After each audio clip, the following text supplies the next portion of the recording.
Welcome to Transforming Work with Sophie Wade, exploring the future of work. Find out what's going on, disruptions, evolutions, opportunities, challenges, and interventions in our multi-generational distributed organizations. With a new tech and talent focus, discover what you need to know to stay upskilled and relevant and ensure your business keeps its competitive edge. Sophie investigates the promise and reality of the future of work now and as we look ahead. She interviews people who are changing work experiences and practices and shares how we can each transition smoothly and successfully to effective and more productive new ways of working. Hi. As we come to the end of 2023 and look ahead, this episode is about tech and talent. It's about our ongoing digital transformation to a data-driven, AI-augmented and accelerated world.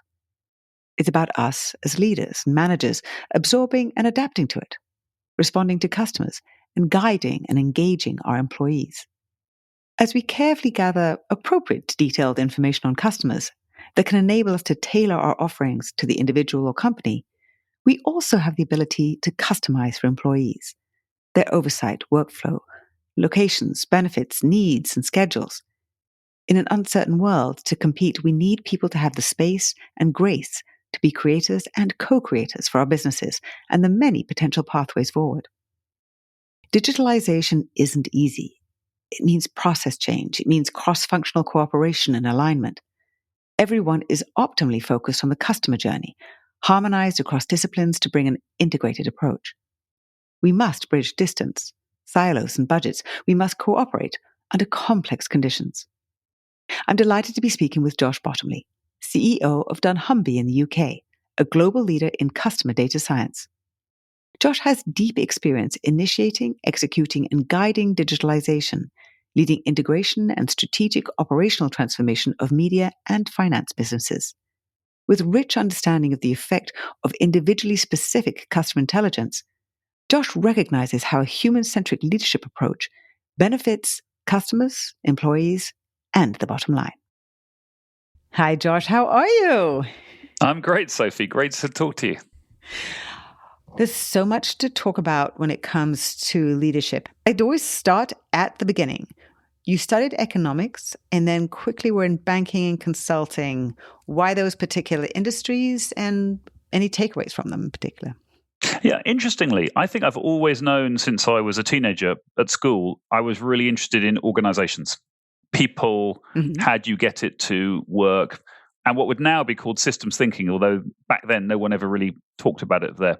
And I thought economics would help me do that. And it does help you with some of the analytical skills, but it doesn't actually do as much of the people side of that as I had wanted. And so I was looking for experiences to do that.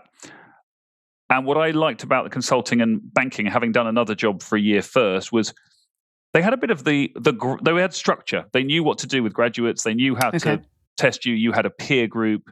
And so it was like it was a bit like going to the gym in terms of an organization. They have expectations of you. You can do some things, you can't do others. That's a great way to put it. You started at Pearson. What took you to the FT and what were the particular things that you were tasked with there at an interesting time in the evolution of media? Yeah, it was actually the FT was fascinating because I went and then suddenly this thing called the dot-com bubble appeared after I'd gone. It's not why I'd gone. So I joined, and I remember very clearly still the conversation I had with Marjorie Scardino, who was the CEO of Pearson at the time, and saying, we've got this amazing business called the FT. It's a newspaper. We had some data businesses as well. There actually were already a bit of software businesses. But she said, we're not doing enough with this brand. And what she meant was, what other businesses could we be in with the FT? So I joined thinking maybe we were going to do some M&A on B2B businesses, services businesses. And then suddenly this thing called the internet took off. And how did that go? The newspaper business at that time was extraordinarily set in its ways. Digital was exciting. I don't think it necessarily potentially begun to be thought of as such a huge threat yet. I think that's right. And interestingly, I use this example sometimes now when I do a talk about leadership or organizations, which is that I used to say that at the FT, if the editor and the advertising director and the production director didn't see each other for a year, didn't talk for a year, you probably wouldn't notice the difference because the editor knew what the editor had to do and get their content fixed. The ad sales director knew the relationships and get the ad sales done. And the production director knew they had to get the newspaper printed and distributed. And there was no need to connect. And then suddenly when you have a thing called .com and a site, all of that breaks down and you actually have to operate completely differently and speak to each other and reestablish a whole new set of guidelines, ways of working to operate in that world. I do remember at the time how digital was breaking in because it needed to create that horizontal band across a company. I can imagine that was a little challenging if you were there for 3 years, so that you must have seen some of the tensions and tried to push how things needed to change. No, we did. We'll just take one example. I remember recruiting the first ever head of user experience. We now call a head of design, but we didn't know then, for the FT. And I remember Richard Lambert as the editor at the time saying, what on earth do we need one of these for? How does that work? Or the other interesting one is we hired the first product manager and no one knew what a product manager was. I remember going to the recruitment agency and saying, I've got this role, product manager. And they said, no, you can't hire a product manager. No one knows what that means. It won't exist. So maybe I'm revealing too much of my age, but it does now, looking back, feel like another world. Wow, that's interesting. How many more jobs have been created with all kinds of titles? Nobody even blinks an eye. Well, of course, it's a new job and it has a new title. Who cares? International Masters Publishers, what were you doing there? And that also was scaling up using the digital platform to really change the business. Yeah, IMP was a really interesting experience. I actually came across the company because Pearson bought Dorling Kindersley as a publishing business, and IMP had been the runner-up bidder. So I sort of got to know them. I got recruited as the COO for Europe, and after 6 weeks, I actually had done some analysis and understood the business and got made the CEO to fix something that we'd spotted. But what was really interesting, IMP was an amazing business that had set up collectible series, everything from recipe cards to incontinence pads, where you'd start subscribing, and it was good at reinforcing that, and you kept going. And at that time, they had moved from direct mail to direct response TV, to contact center, phone-based selling. And there was this thing called the internet, but they hadn't made e-marketing work. And actually, there's a long story here, because actually part of what I fixed, I was a client of Dunnhumby, where I'm now the CEO. So we might come back to that a bit later. But the interesting piece that I really learned, and this was very different to some of my consulting and banking, is we would spend $200 million a year, which is even then, that was a big amount of money on direct marketing. And a typical response rate might be 2%. If we could get the response rate to 3%, you're getting 50% more customers for your money, because one person in 100 is making a different decision. So the lesson for me was, am I operating this business at a level of detail such that one person in 100 makes a different decision? And then you get a bit more obsessed about what time of day do you send the message? What color is the background? How does it operate? And if you think about what we all now know about digital, I was learning a way of thinking that is, again, now much more common, but nobody else at that time, certainly in leadership roles, was, I think, operating there. And I get the feedback now of being, Josh, it's confusing because sometimes you're very good at the big picture, but you get very, very specific. Well, I get very specific because of that experience. Right. And that goes to empathy for the customers. And you were actually thinking about the customer on a one-on-one basis, even though you're making these big financial commitments on a very broad base, you were thinking about that exact person in the moment where they were, the thing comes through the door or whatever it might be. Fast forward quite a long time before people really have the technology, at least, to be focusing on people on a one-on-one basis. So looking at scalability at the same time as drilling down in a very detailed fashion, you then went to LexisNexis. You were then taking it digital, making it much more accessible and available. Again, that digital transformation, I guess, you were doing a relatively early digital transformation project. Now, we know the data very well that 70% of those transformation projects failed pre-pandemic. How did it go? Well, actually, interestingly, it ended up very well, but it didn't start well, because you're absolutely right. There was a challenge. So the business had made a basic, taking its current services online, it had already done. And again, a bit like Yellow Pages went online. Yellow Pages failed, not because it didn't go online, it's because it didn't evolve its proposition. So Lexis I remember most of Lexis's customers were professional service. It was lawyers, it was tax advisors, it was journalists doing those services. So the basic online transition had happened, but it was suddenly then being commoditized because there were much cheaper internet versions coming along. And so I suddenly found myself with a much bigger commercial problem to keep the business growing than I thought. I'd love to say I was a really smart strategy and I have my McKinsey hat. It's not true. We stumbled across, and I really can't think of a better way of saying it. Saying, how do we resolve that? And we ended up doing some really quite interesting customer research and conversations. And I'll give you two examples because they're real of how this works. One was that a lot of our content was based on case law. And one of the issues is legislation was going through and changing quite a lot of that, whether it was around consumer protection, it was privacy. Right. But there wasn't a lot of case law yet established. So what we started to do was get, particularly in the UK, barristers, but we did a similar thing in some other countries, to say, what would the case law say had it already been developed? And because we would go and get these experts in it, the other lawyers felt, well, they had to know what the experts would say. So we were replacing history of case law with a projection of what the case law would say. Interesting. And it means that, the customer, what you realize is the customers needed to do it. And to give you one other example, which I suspect on a podcast is sort of not revealing a state secret, but if you've got lawyers who are selling often to the general counsel in the corporation, you really want that general counsel to have a view of what your information is, because again, that reinforces what you're selling to the client. So what I suppose I said we stumbled on was it's not enough just to understand what the customer wants from you. You've actually got to understand the context within which that customer's operating. And it's I suppose we never used the word ecosystem, but again, it's a bit like that. You had to find there were different players that we needed to engage at the same time. So you then go to work for Google as the global head of display. First of all, I'd love to understand what you were doing. You've described it, this is using your LinkedIn profile, as you aligned product management and sales, as well as building up an intelligence team. That word alignment in someone's profile, that means you're bringing together a bunch of different people who have very different mindsets and perspectives and ideas. Sounds like that probably wasn't very easy. I'd love to hear what the experience was like. It was an amazing time to join Google when I went. So Google had proved itself as a search engine and with performance advertising. But this was now after the YouTube acquisition. Mobile was emerging as an advertising medium, and Google was also building out its display network. Actually, interesting, I'd been the first, I think, non-US customer of DoubleClick at the FT 10 years earlier, so that I'd had some experience there.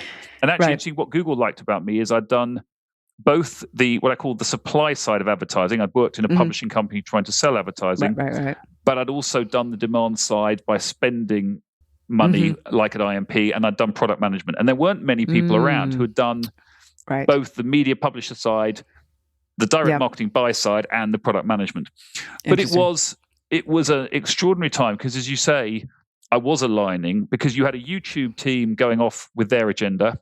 There was a display network and what was became the ad exchange doing their agenda, and then we also had the core AdSense team trying to build publisher inventory. And what this was, the business went from $2 to $8 billion in 3 years because it was the first non-search related business to really scale for Google. Wow.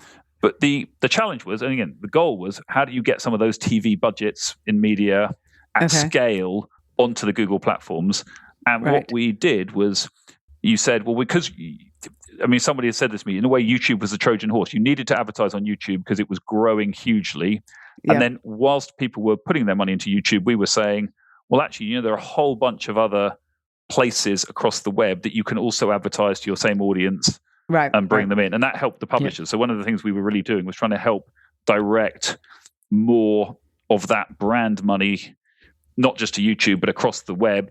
To understand the value of placing their dollars all across the web. Okay. Display advertising, yeah. So if you think about it very simply at the time, basically there was search advertising on Google, as in because someone puts a search term in and you have the intent of what you want, and so you advertise against that.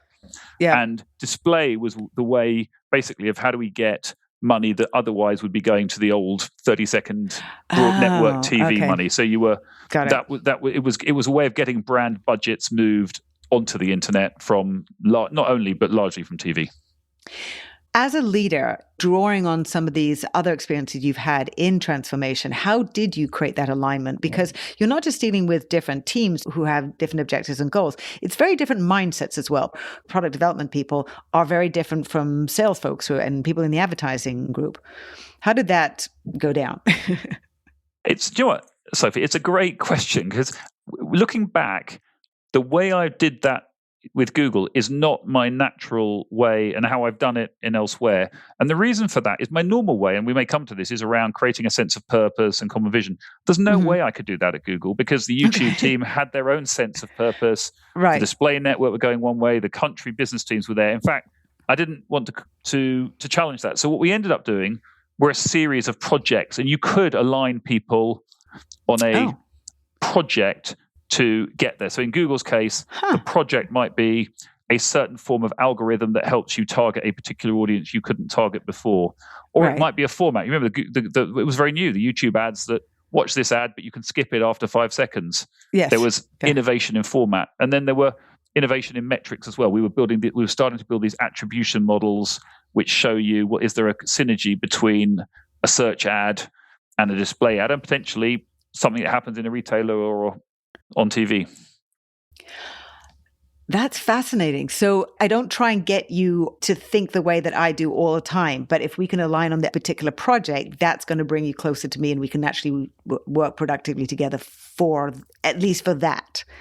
Interesting. What then took you to HSBC? It looks like it's a digital integration project, or leading the growth of that within HBC as the global head of digital data and development.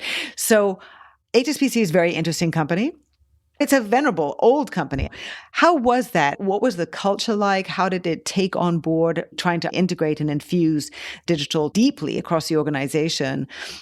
And how did you accomplish that? Because there's different types of leadership involved in that particular scenario. The answer is I was very cautious about taking that on. I mean, I took a job where I initially had 3 people, and it grew to about 6,000, because by then I was given data analytics, CRM, and some of the corporate change and influencing some of our relationships, for example, then with Alphabet and Amazon, etc. But the start of it was that you asked about the culture. HSBC, interestingly, had originally had a relatively go-getting entrepreneurial culture. Remember, its history was the Hong Kong and Shanghai Bank of Trading. It had a history of people saying, you go off to Saudi Arabia and build a business there. You go and have success in the US. What I was trying to do with the culture was to apply that same spirit, but say now the world is a much more digital, data, tech-led world. And can we almost take a product management approach with the same entrepreneurial nature? So as an example, when I joined, everyone was organized by product category and consumer. It was you were in the mortgage team, you were in the credit card team, you're in the loans team, or on the corporate side, you're in revolving credit facilities, you're on bond issuance. But that's not what customers wanted. Customers wanted to be easily open an account or a set of products, and they want to be able to service them. Actually, we researched what that was. And so there was an interesting mix of, in order to play to HSBC's cultural strengths, there was a need to do some pretty heavy lifting structurally to set teams up more oriented towards where the customers were going. So as one final example of that, just having a team that said, this team is, we call it originations. You're originating an account or a credit card or a loan on the consumer side. And how do I get the tech teams, the compliance teams, the marketing teams in support of that? Was a very big change from where it had been. I loved the focus on the customer journey. I think in times of great change, being able to get people, different groups and divisions focused on the customer journey helps them collaborate and cooperate what the needs are as they keep changing. It can be a very successful way of doing it, whilst it is challenging because it does cut across divisions. I think it does. And it's a good point, because I think at one level, once you do that, there are some basics you need to fix. In a banking case, you've got all the compliance issues of know your customer. There are things that it's not straightforward to fix for the customer. Actually, one of the irony things is being customer oriented often means spending quite a lot of time dealing with the obstacles that get in the way of you serving the customer. And therefore, you spend quite a lot of time not on a customer issue, but resolving the compliance issue or the risk issue that fixes that. Simply talking about the customer by itself doesn't always address those problems. And then, though, I think you get to another stage where once you've addressed the real blockers, you then go through a phase. And this we did this at HSBC. You're then saying, right, what are the things the customers want and we know they want? And you get through that. But remember, while you're doing this, you'll have competitors doing similar things. The thing that gets really interesting is then you get to the point of being one step ahead of your customer of what they might want. And there's a wonderful person who gave me some coaching once and says, perfect place in a business is you want to be one step ahead of your customers. You don't want to be 3 steps ahead. And so in a way, I suppose the journey, it's a really good point. You're saying, first, I've got to fix the basic stuff that we know has been getting in the way. Then you're along with your customers of the things they want. And then you've actually got to start providing the things they weren't even quite sure they want. But when you give it to them, they're all pretty happy. There is a very strong thread, not just in terms of digitization or digitalization, but very much data gathering, understanding customers. How did the understanding that you were gathering from an empathy basis, how did that translate into how you were leading, how you were running your teams by that point? Because I look for the customer journey to the employee journey, which is a very different set of issues and problems, but it is also something which resonates in the same way. It is. Well, I'll be very open. I took something very directly from Google and I took it to HSBC, and I've taken it just about everywhere else, where Google, because remember, Google was a software business, and in a way, initially, it wants even its selling to be self-service. It wants customer service to be self-service. I mean, it's funny, given it's built such a big sales team and a customer team. But it said everyone is there in support of the code. How is what I'm doing making the code better, whether that's code that does compliance or marketing? And you initially think, well, that's a bit dehumanizing. That makes me feel less special. But interestingly, when I took that to HSBC, we had people in our contact center who were worried about losing their jobs because of digital. We had salespeople who said, I don't need to do it. And interestingly, once we then said, actually, the world is going digital, how can you help? You're dealing with a reality. People actually felt more respected and engaged. And they suddenly came up with ways they could do it. And they started saying, well, actually, if I do this, that may give me some transferable skills I can make work. So I'll give you one really tangible example. In our branches at HSBC, we couldn't work out why in some parts, this was a UK example, we were in 37 countries, but in the UK, some branch areas, digitization was happening quicker than others. Right. And so we actually did some just like ethnographic research in our branches. And what we discovered is some of those people didn't want to show the customers what they could do on the phone because they were nervous of their own skills. So we then said, right, let's just build some skills about using your own phone for some of those people in the branches. And that made them much more comfortable dealing with staff. They also said, by the way, they no longer felt intimidated by their own children. So they had a sort of personal benefit from doing it as well. So it's that curiosity. You've just got to be curious about what's getting it. So it's where you're trying to get to and be curious about what's getting in the way. And once you know what's getting in the way, you can usually find a way to fix it. Yes, and I love the fact that you're getting into the detail of asking. You can make all these assumptions as to why people aren't communicating about it, or you think maybe it's coming from the customers that they don't want it. The impediment is the person in the branch. You actually make a transition during the pandemic to CVC. I'm very interested about what you're doing at CVC. Is it says not only what you're doing was data-driven, but it was ecosystem-oriented. I talk a lot about ecosystems. Where we are now, we need to be thinking on a systems basis. So it goes full arc back to the beginning of what you said in terms of your interest in systems and ecosystems. What is the interaction of entities and people within an ecosystem that makes that something that you described, but also that you're so interested in? I think my interest in ecosystems really does go all the way back to my degree in economics around with externality effects. Basically, what other people can do has effects on you, whether it's an individual or a business, and similarly, what you can do can have effects that aren't seen elsewhere. So I think I've always had a sort of curiosity. I wouldn't have used the language that we now talk about systems dynamics and systems thinking and ecosystem, but I think that's always been sort of on my radar as a topic. And certainly when I looked at CVC and some of our portfolio companies, what you realize is how much a company is successful, because we do due diligence and investment theses on new businesses a lot.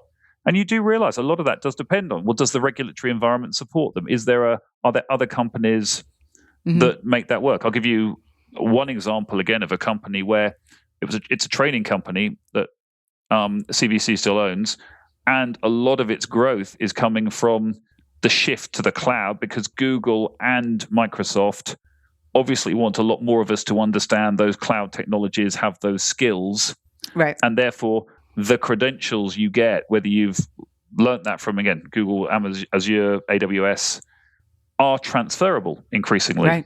So if you're doing the training, you want to make sure you are aligned to their agenda and what they're doing, and you also want to deliver the training that people relate to in other parts of their life. So I think just seeing the world as a very interconnected place, both at an individual human level as well as an organizational level, it's something I think, I suppose, I think I've had that for a long time. So you've now taken on a new role pretty recently at Dunnhumby, which is all about data science and focus on the customer, gathering data about customers. And I'm very interested in the different experiences and insights that you've gathered over the course of your career so far, focusing intently on our customers, on each individual customer and what their needs are and how we're going to be addressing those, because we can with the technology that we have now. The next question will be about employees. We should probably say, because some people won't know, Dunnhumby calls itself the first customer data science business, and it's been out for 30 years. It's got and what it does is it understands shopper data for retailers, so Walmart in the US, Tesco in the UK, Foodstuffs in New Zealand, Esselunga in Italy, and we are doing that to help make some very practical decisions. So the core of the business originally was on loyalty programs and how do you get the right offer for customers. It's helping work out literally how much space do you give to instant coffee versus coffee granules in a supermarket, which if you're in a convenience store is quite a difficult decision. And Walmart, they care about how many inches of a space is given to any different product, right? No, Walmart, absolutely a care. And interestingly, with Walmart, we've got the combination of our algorithms, the data, are really coming up with some slightly different suggestions for them than how their internal teams have been doing it. So there's there's a bit of competitive sort of excitement of how we can make that work. But we use, so it's the application of data science to make practical decisions. If the Dunnhumby people were in the healthcare, they would be that specialist doctor that says, I think you may have this disease, but I'm going to do these tests to check, or I think you're okay, but I want to go and do these other tests to go and validate it's not something else. That's what the real skill is. And interesting for me, that human interest is there. So I do like, you said it, I love the data and the tech, but I need the human interest. So this is, in the end, it's about shoppers. Shoppers are not totally rational. And that's why I love businesses where the data and the tech result in some form of human decision. It's not purely a sort of back-end software that's integrated into some invisible spot. So you've read Nudge, I assume. And how much is about behavioral science and helping people make, hopefully, positive decisions? Is Dunnhumby including that type of behavioral science into the recommendations it's making, deliberately pushing people to be making different decisions? I'm glad you asked me about nudges. And interestingly, going back to my degree, I did my special essay I did in my final year was on behavioral economics and Kenneth Arrow. So it was so maybe this economics is more in my life than I'd ever kind of realized. There you go. Now we find it out. And the bit, so interestingly, Dunnhumby has been doing nudges. I said I was a client 20 years ago, and with loyalty program, I think Dunnhumby has been doing that for a very long time. But what's really interesting about your question is what we now understand and we can do is this is not about trickery, because most consumers see through this, but actually we're all happy to be nudged in slightly different ways. Some people want their nudges to be, here's a 50 cents off this package of whatever as an offer. Other people want a more inspiring message about feeling like you're part of a community or a club. And so the next phase of this for Dunnhumby is, how do we also, with permissions of people, nudge people for certain things in a way that they are happy for? And interestingly, the biggest part of our growth right now is a retail media business. So using Walmart or Tesco as an advertising platform, and it's allowing the suppliers to send messages to customers, effectively media, and helping them do that in places where the CPG, the supplier, gets what they want, but the customer's also happy as well from doing it. Because it's very easy to make the trade-off where either that you get money from the supplier, but the customer's annoyed about it, or vice versa. The customer wants it, but the supplier doesn't want to pay. So finding those win-win opportunities is actually pretty central to what Dunnhumby is doing right now. And with all this alignment that you've done, all the different ways that you have sought to be helping shift people into new businesses, understand digital, moving at a new technology pace, thinking about things with a different mindset and a different approach. Very interesting in a data science company where I imagine you have a lot of technologists and obviously people who are customer facing. How has that been now in a very challenging time, being a leader in a data science focused company?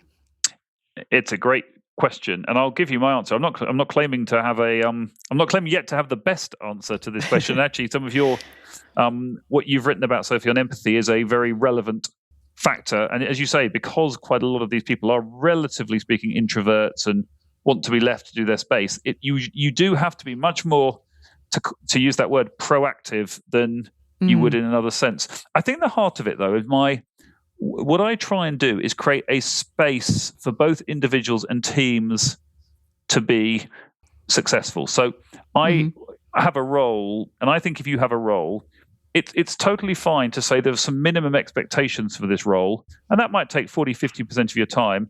And if you don't get that done, you might expect to get micromanaged, or there are going to be consequences because other people are depending on you to do that basic level. Right. But at the same time, you want to give people lots of opportunity space to go beyond it, where they're not under stress. If you don't, we're not expecting all of that to happen. If you launch a new product, we don't know if the customers are going to want to use it this year. So you've got an opportunity space. And then there's also limits to that. I think there is stuff where you can say to people, look, beyond that, actually, that's not really on the agenda, or we need to agree if you're going to do that. I mean, that's where Google was different. Google had that 20% time, and you really could do anything. I think that works perhaps in their context. I don't think that's very scalable elsewhere. Yeah. I'm happy with 20% time, but I think you've got to do it within a certain remit. And then the other aspect to this, there's the what and there's the how. So there's what are you trying to achieve? And I think the thing where I'm also, though, more clear is how you do it. So come back to your data point. You've got to access certain systems, or you have to use certain data, or we want you to operate in a certain way. So take an obvious case in software development. There are sort of certain data contracts between services that need to work. There are privacy rules that you have to operate in. And that's, so in a way, I'm giving people perhaps more freedom on the what and where they go, but perhaps slightly more constraints or expectations on the how. And I think the other thing I'll say on this, and this is my pop psychology point, but I think there's all of us have got that little 2-year-old when you're doing kids and you're saying it's a balance between, am I feeling a bit lonely and I want someone to come and hug me and give me more protection, or am I feeling smothered and I want more freedom of independence? And I'm, rightly or wrongly, I'm a sort of believer that even at my stage in my career, and I'll include myself in this, we've all got a little bit of that tendency. So how, with our teams and our individuals, do we get the balance right between give them enough independence and autonomy, but also enough protection and safety that they feel that they are not being set up to fail? I think one of the challenges that I find with this transition period is how do we find that balance? And that's not going to be next week or next month or even within the next 12 months. for you as a leader to be able to give the framework without a structure that allows people to have the freedom to make some mistakes and then course correct, that's not easy. How do you empower the managers and then be empowering employees to be exploring what is going to help them be successful? Well, it's more, I think I was going to say it's more art than science. It is more art than science. I think there is a Yes. bit of science into it, in that the heart of this piece around the science, I think, is, as I said, the being clear with people that said, look, this part of your role, you are a piece of the Lego that everyone else is depending on. So you really have no choice. Everyone else actually relies on you to get this right and fix it. But you need to be clear on that. And one of my lessons to myself is I need to make sure, am I really being clear on what is the must-have? Because you're a dependency. And I think I'm much better than I used to be. But I've had to work on this, which is being clear between a must-have and a nice-to-have. Because I can get quite excited about what's possible. And then, well, is that what's possible really critical? Or the other thing that happens is, because I create this space, people volunteer to take on a project. And therefore, they might think the project is a nice to have, optional, but actually I've banked the project for some other reason. So I need to be clear, even if someone else has volunteered to do it, to be really clear, by the way, that project you volunteered to do, it's great. And this is now a core component of what we need to get done this quarter, this year. So that's the science bit. I think the art is, and this is going to sound really cliche, but it is that thing of working out what is it that motivates different people, what they care about. And I am so impressed actually by the people much younger than me, a generation younger, because actually, I think their life is much harder. There's almost so many choices. Their default career options aren't there. You know, whether it's student debt, whether it's other issues. I actually think it's much harder coming into the workforce now than it was. I agree. When I'm not commenting on you, but when I was at that stage, and helping people, or just asking people, because of that, I think you can actually be much more direct in some of the questions you ask about what they care about, what they're looking for. And some of that's what you expect, and some you get some quite big surprises. I agree. And that's where I came from in terms of empathy, was really trying to understand younger generations. I started getting answers that were not what I assumed. And it really shifted how I thought about things. As a leader in this changing world, when we're thinking about skills and how people need to be upskilling and creating more transferable skills, you mentioned transferable skills, and navigating career pathways which aren't linear anymore, how do you navigate that for yourself and also be giving assurance or helping employees across the company, managers down the line, to be nurturing their employees and internal talent mobility? These things are not easy. It's not easy to move. I mean, I'm actually really pleased about Dunnhumby. Seems to be surprisingly good at this, in terms of there are lots of examples of people who've moved geography. They've moved from, for example, data science into product management and then into some sales. So we're better than most. Interesting. Yeah. I think, though, we need to, clear, helping people work out their own personal sense of, it's a bit of a cliche word, but purpose. If you can work out your sense of purpose or direction, I think it helps guide some of those decisions. Is it, so you can say, is this consistent with a longer term goal of where I want to get to? And some people know that instinctively, like doctors who have a total vocation, but lots of us don't always have that. And actually helping people clarify that is useful. And then also, sometimes that does also mean taking a sideways move. I remember actually one person who worked for me at HSBC who had been in product and sales, and I gave them a 6-month assignment they were initially very skeptical about, but then pilled up, which was go and sit next to one of the software engineering leads and help that person who was good at software engineering, but not necessarily so good at the organizational skills, bring to bear. That helps the software team because they'll be feeling better, but you will just inherently learn the sort of problems that software can solve and can't solve, and that will be of benefit to you wherever you go. And I had to be fairly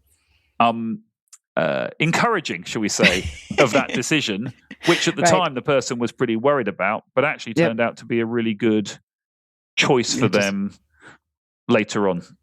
Josh, whether it's about leadership or about the future of data science, what question haven't I asked you that you would like me to have asked you?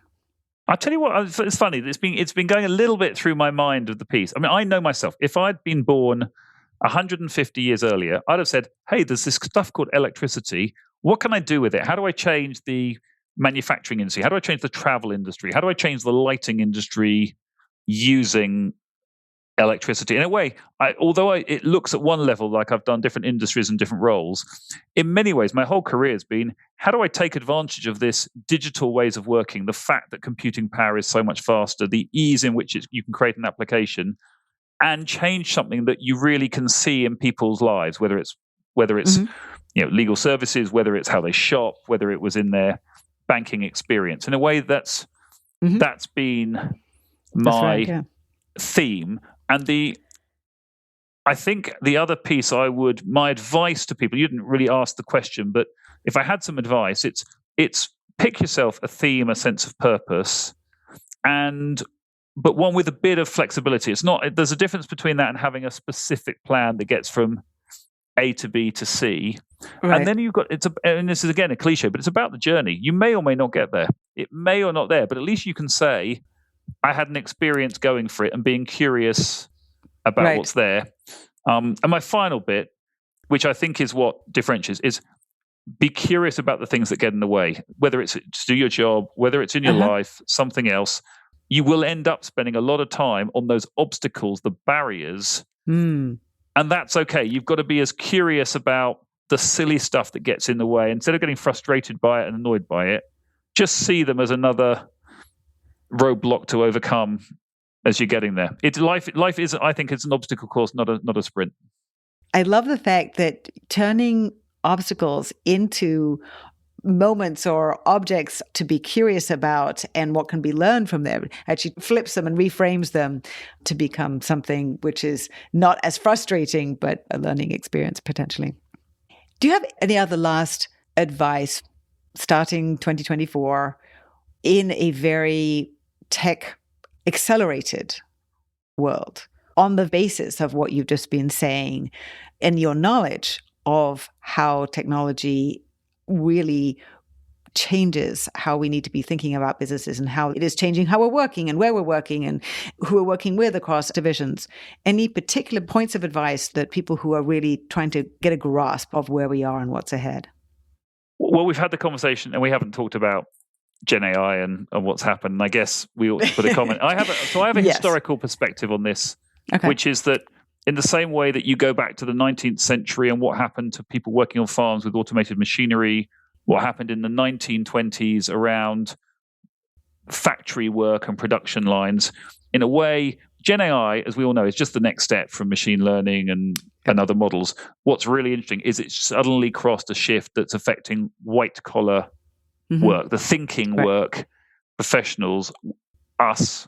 We are going to be affected in a way that in some of those crafts role were affected 100 years ago. So it's it's from a technology point of view, it's just another step on the road. Yeah. But for the sort of professional classes, it's going to be pretty profound and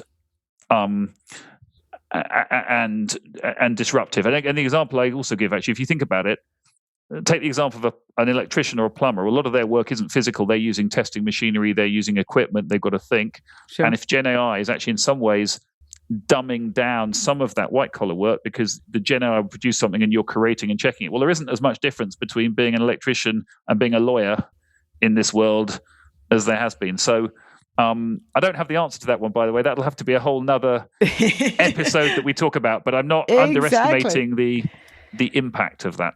Right. Josh, thank you so much for sharing everything that you have. I think it's fascinating to hear all the different points along the journey, the steps that you've taken and how they all really fuse together and become integrated along the path where you are now and whatever may be ahead. So thank you so much for your time today. Thank you, Sophie. Thanks again so much to Josh Bottomley, CEO of Dunnhumby. You can find out more about Josh and follow him on LinkedIn and Dunnhumby at dunnhumby.com, DUNNHUMBY.com. Immediate action tip. Pick a theme, a sense of purpose. Leadership is a journey. You may or may not get to your destination. Rather than getting frustrated, be be curious about the silly stuff that gets in the way. See them as roadblocks to overcome as you progress. Life is an obstacle course, not a sprint. Before you launch yourself mentally into the new year, take a moment. It's time to decompress as 2023 winds down, to relax and reflect and rejuvenate. For an interesting read or listening to more of my voice on human-centric working, leadership, empathy at work, and much more, check out my book, Empathy Works, The Key to Competitive Advantage in the New Era of Work. If you enjoyed this episode, please share it with a friend and like it. You can also write a quick review wherever you listen. For regular video updates, curated useful articles, research, and information, follow me on LinkedIn and sign up for my Work in Progress newsletter. Thanks for listening. Until next time.